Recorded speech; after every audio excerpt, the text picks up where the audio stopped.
இந்த வீடியோல நம்ம புஷ் டவுன் ஆட்டோமேட்டால இருந்து கான்டெக்ஸ்ட் ஃப்ரீ கிராமர் எப்படி கன்வெர்ட் பண்றதுன்னு பார்க்கலாம்.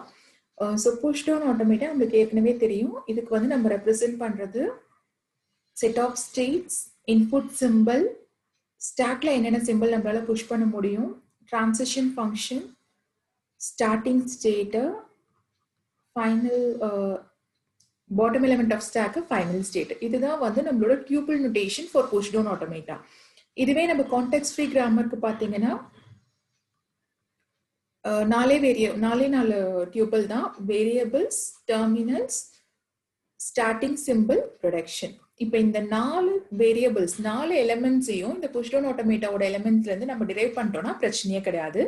அதே மாதிரி இங்க எடுத்துக்கிற புஷ் டவுன் ஆட்டோமேட்டா மேக்ஸிமம் வந்து நம்ம ஃபைனல் ஸ்டேட் நல்லா இருக்கிற மாதிரி பார்த்துக்கோங்க. அதாவது the push down automator accepts the input by moving to by empty stack condition. அந்த மாதிரி இருந்ததுன்னா நம்மளுக்கு கரெக்டான கான்டெக்ஸ்ட் கிராமர் நம்மளால டிரைவ் பண்ண முடியும். ஓகேங்களா? இப்போ இந்த 4 சிம்பிள்ஸையும் நம்மளால டிரைவ் பண்ண முடிஞ்சிருச்சு. நம்மளோட கான்டெக்ஸ்ட் கிராமரோட ஒர்க்கே முடிஞ்சிருச்சு. அந்த கன்வர்ஷன் ப்ரொசீஜர் எதுக்காக வந்து நம்ம புஷ் டவுன் ஆட்டோமேட்டாவை கான்டெக்ஸ்ட் கிராமரா கன்வெர்ட் பண்றோம்னா, ரெண்டும் வந்து ஈக்குவலண்ட் அப்படின்னு ப்ரூவ் பண்றதுக்காக நம்ம வந்து கன்வெர்ட் பண்ண போறோம். அதாவது எந்த ஒரு லாங்குவேஜ் எடுத்துக்கிட்டு நம்மளால ஒரு புஷ் டவுன் ஆட்டோமேட்டா கன்ஸ்ட்ரக்ட் பண்ண முடிஞ்சதுன்னா அதே லாங்குவேஜுக்கு நம்மளுக்கு கான்டெக்ஸ்ட் ஃப்ரீ கிராமரும் இருக்கும் அப்படிங்கறத ப்ரூவ் பண்றதுக்காக தான் நம்ம வந்து இந்த கன்வர்ஷனுக்கே போறோம். ஸோ ஃபர்ஸ்ட் வந்து எஸ்ங்கிற ஸ்டார்டிங் சிம்பிளை நம்ம அப்படியே வச்சுக்கிறோம். நம்ம எடுத்துக்க போற கான்டெக்ஸ்ட் ஃப்ரீ கிராமருக்கும் எஸ்ன்னு ஒரு வேரியபிள் டிஃபைன் பண்ணி அதுதான் ஸ்டார்டிங் சிம்பிளா இருக்க போது. அதே மாதிரி டெர்மினல் சிம்பிள் வந்து it is always equal to epsilon. இங்க எதெல்லாம் நம்மளோட இன்புட்ல வருமோ அதுதான் எப்சிலான். அதே தான் இங்க டெர்மினல் சிம்பிளா இருக்கும். ஸோ இது ரெண்டும் எந்த மாடிஃபிகேஷனும் கிடையாது. அது கூட வேரியபிள்ஸ், நம்மளுக்கு செட் ஆஃப் வேரியபிள்ஸ் எப்படி டிஃபைன் பண்ணலாம்னா, எஸ்ங்கிறது நம்ம ஸ்டார்டிங் சிம்பிள்னு சொல்லிட்டோம். So S is variable. அடுத்து இருக்கிற எல்லா வேரியபிளும் 3 காம்போனண்டால இருக்குங்க. அதாவது ஒவ்வொரு வேரியபிள் இங்க எப்படி டிஃபைன் பண்ணுவோம்னா, ஒரு ஸ்டேட்டு, ஸ்டாக்ல என்னென்ன சிம்பிள் நம்மளால பிளேஸ் பண்ண முடியுமோ அது, அப்புறம் இன்னொரு ஸ்டேட். இந்த எல்லா காம்பினேஷனும் எழுதணும்னா நம்மளுக்கு எல்லா வேரியபிள்ஸும் கிடைச்சிடும். இப்போ எக்ஸாம்பிளுக்கு வந்து நம்மளுக்கு ஸ்டேட்ஸ் பார்த்தீங்கன்னா Q0, Q1 அப்படிங்கிறது ஸ்டேட்டா இருந்ததுன்னா, அதே மாதிரி ஸ்டாக் சிம்பிள் A அப்படிங்கிறது ஸ்டாக்ல போடுற எலிமெண்ட் வந்து ஏவா இருந்ததுன்னா, நம்மளோட பாசிபிள் ஸ்டேட்ஸ் எல்லாம் என்னன்னு பார்த்தீங்கன்னா Q0, A Q0, Q0 A Q1, அடுத்து Q0 முடிஞ்சிருச்சு. Q1 A Q1, அடுத்து Q1 A Q1. ஸோ இதெல்லாம் தான் வந்து நம்மளோட வேரியபிள்ஸா இருக்கும். ஸோ ஆல் பாசிபிள் வேரியபிள்ஸ் இங்க எப்படி இன்க்ளூட் ஆகும்? ஸ்டார்டிங் சிம்பிள் எஸ், அது கூட இருக்கிற எல்லா possible combination of state and stack element. இப்போ இந்த காம்பினேஷன் எழுதணும்னா நம்மளுக்கு வேரியபிள்ஸும் டிஃபைன் பண்ணியாச்சு. ஸோ கான்டெக்ஸ்ட் ஃப்ரீ கிராமர்ல வேரியபிள் எப்படி டிஃபைன் பண்றது, டெர்மினல் சிம்பிள் எப்படி டிஃபைன் பண்றது, ஸ்டார்டிங் சிம்பிள் எப்படி டிஃபைன் பண்றதுன்னு பார்த்துட்டோம். நம்ம பார்க்காத ஒரு விஷயம்னா ப்ரொடக்ஷன் ரூல். இந்த ப்ரொடக்ஷன் ரூல் நம்ம எப்படி டிஃபைன் பண்ணுவோம்னா, it is equal to the transition function of push down automata. Push down ஆட்டோமேட்டாவோட டிரான்சிஷன் ஃபங்க்ஷனை பேஸ் பண்ணி தான் நம்மளால ப்ரொடக்ஷன் ரூல் எழுத முடியும். இப்போ எக்ஸாம்பிளுக்கு பார்த்தீங்கன்னா புஷ் டவுன் ஆட்டோமேட்டாவுக்கு வந்து நம்மளோட டிரான்சிஷன் ஃபங்க்ஷன் 2 பாசிபிலிட்டி தான். ஒன்னு வந்து it push something into stack Q0 A அப்படின்னு இருந்ததுன்னா, A Z0 இருந்ததுன்னா நம்மளுக்கு டிரான்சிஷனுக்கு வந்து Q0 A Z0. இது வந்து ஒரு பாசிபிள் டிரான்சிஷன். அதாவது இதுல வந்து நம்ம ஸ்டாக்குள்ளார ஏதாவது போடுறோம். அடுத்து இன்னொரு பாசிபிள் டிரான்சிஷன் பாத்தீங்கன்னா ஸ்டாக்குள்ளார எதுவுமே போட மாட்டோம். Q0 A Z0 இருந்ததுன்னா Q0 எப்சிலான் எதுவுமே நம்ம ஸ்டாக்குள்ளார புஷ் பண்ண மாட்டோம். அந்த மாதிரி 2 பாசிபிள் டிரான்சிஷன்ஸ் தான் இருக்கு. ஸோ ஃபர்ஸ்ட் பாசிபிள் டிரான்சிஷனுக்கு நம்ம வந்து எப்படி ஸ்டேட் எழுதிக்கலாம்னா, Q0 ஸ்டாக். நான் சொல்லியிருக்கேன் இதோட ஒவ்வொரு வேரியபிளும் பார்த்தீங்கன்னா ஒரு ஸ்டேட்டு, ஸ்டாக் சிம்பிள், இன்னொரு ஸ்டேட் இருக்கணும். இங்க ஸ்டேட் வந்து Q0, ஸ்டாக்ல இருக்கிற சிம்பிள் வந்து Z0. அதே மாதிரி இங்கத்த ஸ்டேட் வந்து Q0 இல்ல அதங்காது. இதை போட்டுட்டு டென்ஸ் டு இங்கத்த இன்புட் என்னவோ அந்த இன்புட் அப்படியே எழுதிக்கிறோம். அதே மாதிரி இங்க இருக்கிற ஸ்டேட் Q0ம் இந்த ஸ்டாக் சிம்பிள் ஏவும் எழுதிக்கிறோம், ஒரு ஸ்பேஸ் விட்டுட்டு. அடுத்து பாத்தீங்கன்னா இங்க Z0 இது எழுதிக்கிறோம். ஓகே, ஸோ இருக்கிற எல்லாத்தையும் மேப் பண்ணியாச்சா? ஃபர்ஸ்ட் இந்த ஸ்டேட் இந்த ஸ்டார்டிங் ஸ்டேட்டுக்கு வந்துருச்சு, இந்த ஸ்டாக் சிம்பிள் இங்க வந்துருச்சு. ஸோ இனிஷியல் கண்டிஷன்ஸ் வந்து இங்க கொண்டு வந்தாச்சு. இன்புட் வந்து ஏ, அது இங்க எழுதிட்டோம். அதுக்கப்புறம் ஆஃப்டர் டிரான்சிஷன் பாத்தீங்கன்னா Q நாட்டும் ஏவும் ஃபர்ஸ்ட் இதுல, அடுத்து Z நாட். இப்போ இன்னொரு சிம்பிள் இருந்ததுன்னா அதுக்கு இன்னொரு டிரான்சிஷன் நம்ம போடுவோம். ஓகே, ஸோ இத்தனை வேரியபிள்ஸ் வந்து நம்மளுக்கு கன்கார்டினேட் ஆயிட்டே இருக்கும். இப்போ ஒரு இஃப் சப்போஸ் இங்க ஒரே ஒரு வேரியபிள் மட்டும் நம்ம புஷ் பண்ற மாதிரி இருந்ததுன்னா ஒரே ஒரு ஸ்டேட் மட்டும் எடுத்துக்கலாம்.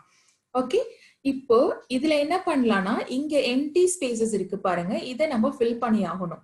இந்த எம்டி ஸ்பேசஸ் எப்படி ஃபில் பண்ணுவோம்னா இங்க கண்டிப்பா வந்து ஒரு ஸ்டேட் தான் வரும். ஏன்னா இட் இஸ் அ வேரியபிள். ஒரு வேரியபிள் எப்படி காம்பினேஷன்ல எழுதியிருக்கோம்?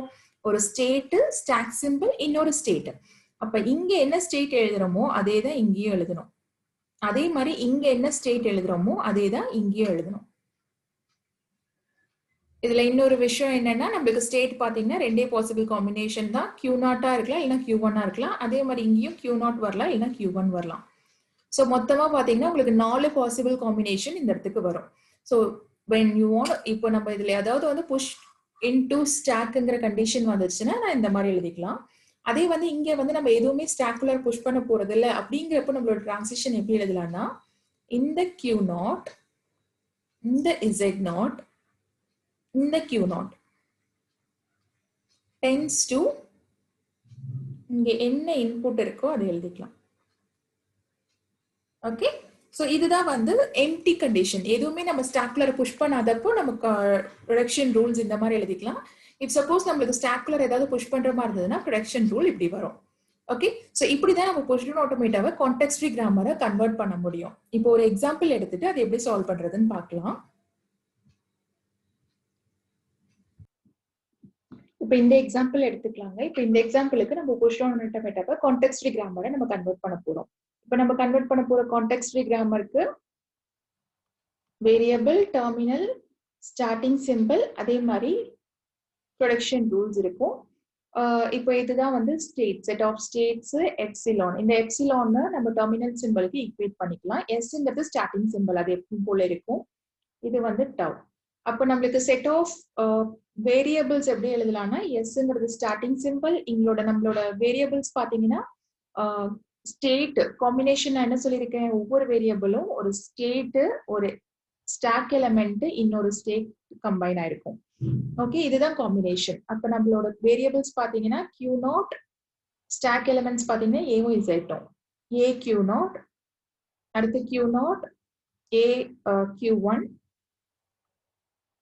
அடுத்து Q0 Z0 Q0, Q0 Z0 Q1. இதே மாதிரி நம்மளுக்கு Q1 காம்பினேஷனும் வரும். ஸோ ஆல் பாசிபிள் காம்பினேஷன் எழுதிட்டீங்கன்னா செட் ஆஃப் வேரியபிள்ஸ் ரெடி ஆயிடும். ஸோ இதெல்லாம் முடிஞ்சதுக்கு அப்புறம் நம்மளோட ப்ரொடக்ஷன் ரூல்ஸ் டிரான்சிஷனா இது வந்து நம்மளோட செட் ஆஃப் ப்ரொடக்ஷன்ஸா கன்வெர்ட் பண்றதுக்கு டிரான்சிஷன் ரூல்ஸ் எப்படி கன்வெர்ட் பண்றது நம்ம ஆல்ரெடி பார்த்துட்டோம். இப்போ இந்த எப்சிலான் டிரான்சிஷன்ஸ் எல்லாம் நான் தனியா எழுதியிருக்கேன். எப்சிலான் டிரான்சிஷனுக்கு நம்ம ப்ரொடக்ஷன் ரூல் எப்படி எழுதுவோம்? Q0, இந்த Q0, இந்த ஸ்டாக் எலிமெண்ட் A, இந்த ஸ்டேட் Q1 tends to இங்க இருக்கிற இன்புட் சிம்பிள் என்னவோ அது இங்க வந்துரும். ஓகே, சோ இது வந்து ஒரு ப்ரொடக்ஷன். அடுத்தது இதுக்கு எப்படி எழுதலாம்? இந்த ஸ்டேட் Q1, அடுத்து இந்த ஸ்டாக் எலிமெண்ட் A, இந்த ஸ்டேட் Q1 tends to இங்க இருக்கிற இன்புட் சிம்பிள் B. அடுத்து இதோட டிரான்சிஷன்ஸ் நம்ம எப்படி எழுதலாம்? எப்சிலான் டிரான்சிஷன் என்னைக்குமே ஈஸிங்க. Q1 Z0, இங்க Q1, இங்க இன்புட் சிம்பிள் பாத்தீங்கன்னா எப்சிலான். ஓகே, சோ ஏன்னா எதுவுமே நம்ம ஸ்டாக்குலர் புஷ் பண்ண போறது இல்லைங்கிறப்போ நம்ம சிம்பிளா இந்த டிரான்சிஷன்ஸ் எழுதிக்கலாம். அடுத்து இங்க பாத்தீங்கன்னா ஒரே ஒரு எலிமெண்ட் நம்ம ஸ்டாக்குலர் புஷ் பண்ண போறோம். அப்போ ஒரே ஒரு எலிமெண்ட் ஸ்டாக்குலர் புஷ் பண்றப்போ நம்ம டிரான்சிஷன் எப்படி எழுதணும்னா, Q1, இங்க இருக்கிற Q1, இந்த Z0 ஒரு ஸ்பேஸ் விட்டு tends to இங்க இருக்க இன்புட் சிம்பிள் அப்படியே வந்துரும். இதை வந்து நம்ம எப்படி எழுதலாம்னா Q1 Z0. ஓகே, இங்க ஒரு எம்டி ஸ்பேஸ், இங்க ஒரு எம்டி ஸ்பேஸ். ஒரே ஒரு எலிமெண்ட் ஸ்டாக்குலர் புஷ் பண்றதுனால நம்மளுக்கு டிரான்சிஷன் இப்படி இருக்கும். இதுவும் வந்து நம்மளுக்கு வேரியபிள்ஸ் எப்படி எழுதிருக்கும்? ஒவ்வொரு வேரியபிளும் it is a combination of ஒரு ஸ்டேட், ஒரு ஸ்டாக் எலிமெண்ட், ஒரு ஸ்டேட். அப்ப இந்த இடத்துல நம்மளுக்கு என்ன வரும்? ஸ்டேட் தான் வரணும். அப்ப நம்மளுக்கு இதுல வந்து ரெண்டு பாசிபிள் ஸ்டேட் இருக்கு. Q0 இருக்கலாம் இல்ல Q1 இருக்கலாம். இங்க Q0 எழுதுனா இங்கேயும் Q0 தான் வரும். இங்க Q1 இருந்தா இங்கேயும் Q1 தான் இருக்கும். ஓகே, அப்ப டிரான்சிஷன் வந்து நமக்கு ரெண்டு பாசிபிள் டிரான்சிஷன் இதுல இருக்கு. Q1 Z0. இங்க நம்ம Q0 போட்டோம்னா இங்கேயும் நம்ம Q0 போடணும். இங்க நம்ம Q1 போட்டோம்னா இங்கேயும் நம்ம Q1 போடணும். ஓகே, ரெண்டு பாசிபிள் டிரான்சிஷன் முடிஞ்சிருச்சு இதுல. அடுத்தது இங்க ரெண்டு எலிமெண்ட் நம்ம ஸ்டாக்குலர் புஷ் பண்ண போறோம். ரெண்டு எலிமெண்ட் ஸ்டாக்குலர் புஷ் பண்றப்போ நம்மளோட டிரான்சிஷன் எப்படி எழுதலாம்? Q0, இந்த Q0, Z0, இங்க இருக்க Z0 tends to இங்க இருக்கிற A followed by இந்த Q0 first element stack-குள்ள போடுறது A, அடுத்த டிரான்சிஷனுக்கு Z0. ஓகே, இதை எழுதிடுவோம். சோ இது வந்து ஆக்சுவலா என்னன்னா நம்மளோட டிரான்சிஷன் ஃபங்க்ஷன். இப்போ இதுல வந்து நம்மளுக்கு எம்டி ஸ்பேசஸ் எங்க இருக்கு? இங்க ஒரு எம்டி ஸ்பேஸ், இங்க ஒரு எம்டி ஸ்பேஸ், இங்க ஒரு எம்டி ஸ்பேஸ், இங்க ஒரு எம்டி ஸ்பேஸ். இங்க என்ன எழுதுறோமோ அதே தான் இங்கே வரணும், இங்க என்ன எழுதுறோமோ அதே தான் இங்கேயே வரணும். அப்ப நம்மளுக்கு ஸ்டேட்ஸ் பாத்தீங்கன்னா Q0 Q1 தான். அப்ப ரெண்டு பாசிபிள் காம்பினேஷன் வரும். இங்க வந்து நம்ம Q0 போட்டோம்னா இங்கேயும் Q0 போடணும், இங்க Q1 போட்டோம்னா இங்க Q1 போடணும். சோ மொத்தம் நம்மளுக்கு 4 பாசிபிள் டிரான்சிஷன்ஸ் இதுல வந்து அப்ளிகபிள். சோ ஃபர்ஸ்ட் இந்த 4 டிரான்சிஷனுக்கும் இதை எழுதிடலாம். tends to A, Q0, A, இது அப்படியே எழுதிக்கலாம். Z0, அடுத்து Q0, Z0, tends to A, Q0, A, Z0, அடுத்து Q0, Z0, tends to A, Q0, A. அதே தான் மேல இருக்கிற அப்படியே வந்து நான் 4 ஸ்டெப்பா எழுதிட்டேன். இப்போ இங்கே வந்து நான் Q0 போட்டேன்னா இங்கேயும் Q0 போடணும். ஓகே, ஸோ ஃபர்ஸ்ட் டிரான்சிஷனுக்கு நான் எல்லாத்துலேயுமே Q0ல ஃபில் பண்றேன். அடுத்து இங்கே Q0 போட்டேன்னா இங்கேயும் Q0 வரும், இங்கே வந்து Q1 போட்டுக்கலாம். Q1, அடுத்து Q1, இங்கே வந்து Q0, அடுத்து இங்கே வந்து Q1, எல்லாமே Q1 போட்டுக்கலாம். Q1. ஸோ இப்படிதான் வந்து நம்மளோட டிரான்சிஷன்ஸ் நம்ம ஃபில் பண்ண போறோம். ரெண்டு எலிமெண்ட் புஷ் பண்றப்போ நம்ம ரெண்டு எலிமெண்ட்டுக்கு ரெண்டு வேரியபிள்ஸா கன்கார்டினேட் பண்ணிக்கிறோம். இப் சப்போஸ் இன்னொரு எலிமெண்ட் எக்ஸ்ட்ரா புஷ் பண்ணோம்னா அந்த ஒரு எலிமெண்ட்டுக்கு நம்மளுக்கு எக்ஸ்ட்ரா டிரான்சிஷன் எழுதணும். ஸோ பேஸ்ட் ஆன் திஸ் நம்மளுக்கு நம்பர் ஆஃப் காம்பினேஷன்ஸ் மாறி வரும். ஓகே, ஸோ இப்போ இதுக்கு வந்து நம்ம இதுலயும் பாத்தீங்கன்னா ரெண்டு எலிமெண்ட் நம்ம ஸ்டாக்குலர் புஷ் பண்ண போறோம். ஸோ ரெண்டு எலிமெண்ட் ஸ்டாக்குலர் புஷ் பண்றப்போ நம்மளுக்கு எப்படி இருக்குன்னா இந்த Q0 இங்க இருக்கிற A stack element tends to input A, Q0 A, A.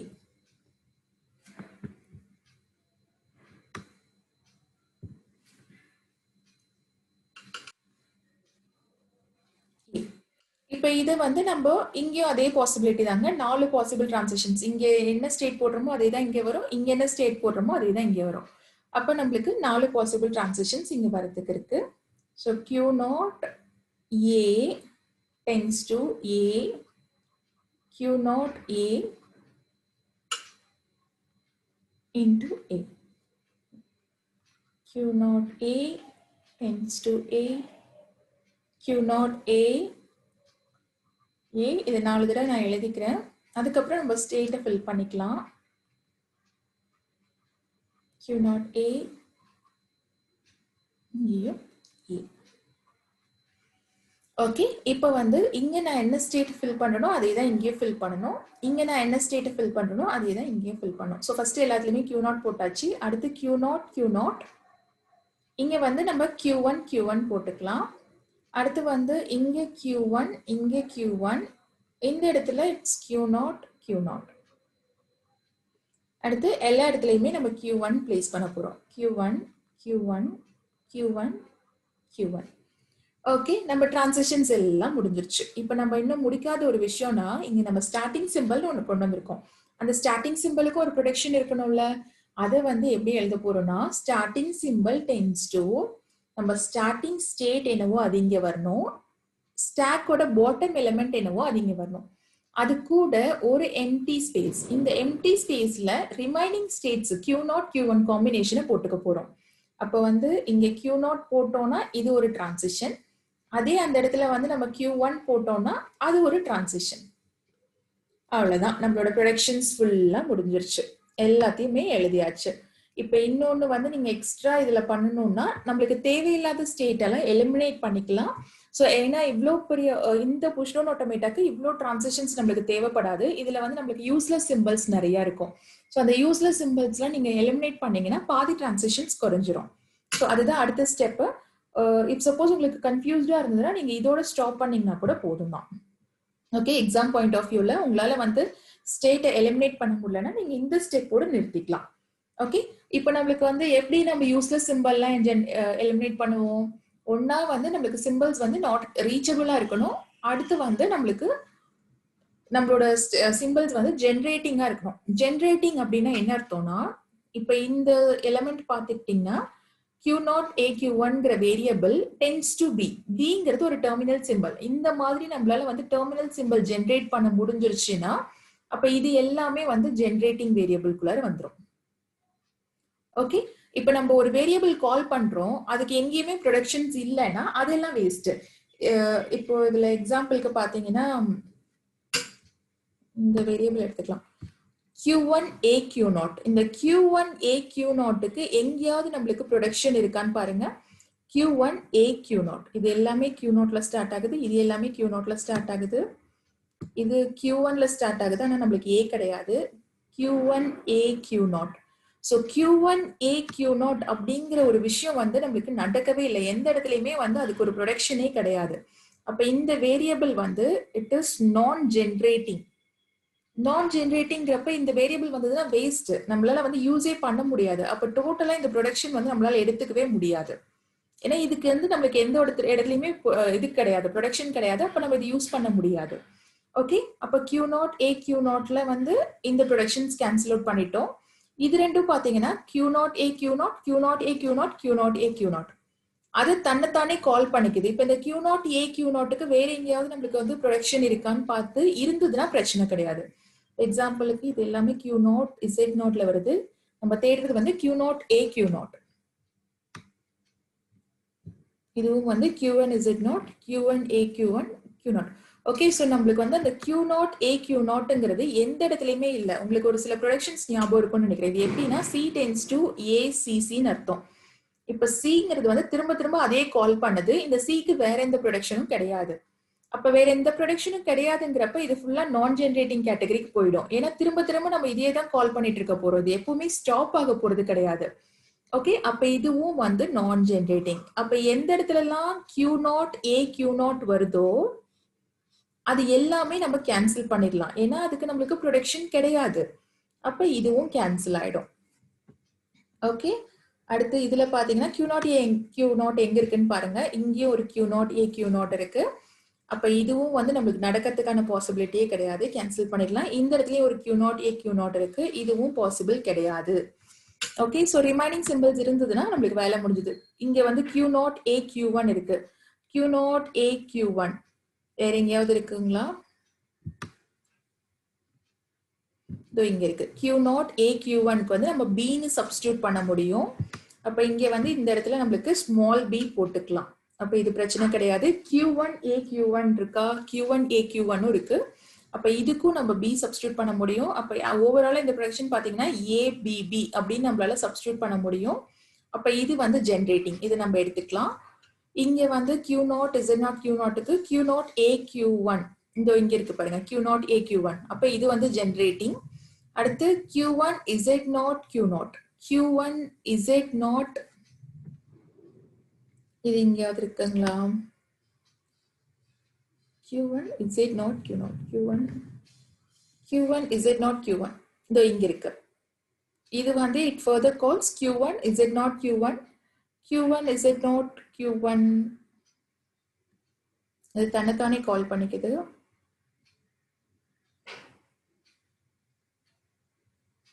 சரி, இது வந்து it is Q1 Z0 Q0.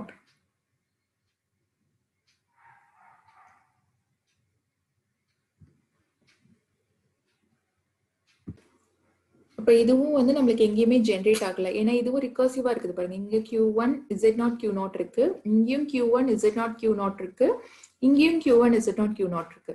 So வேற இடத்துல எங்கேயுமே வந்து இதுக்கு ஜென்ரேட்டிங்கா கிடையாது. இது வந்து Q1 A தான் இருக்கு, இங்கேயும் வந்து Q1 A Q1 Z0 Q1. So இது வந்து generating. ஏன்னா இது tends to epsilon. அது இங்க இருக்குது. So இந்த production existing.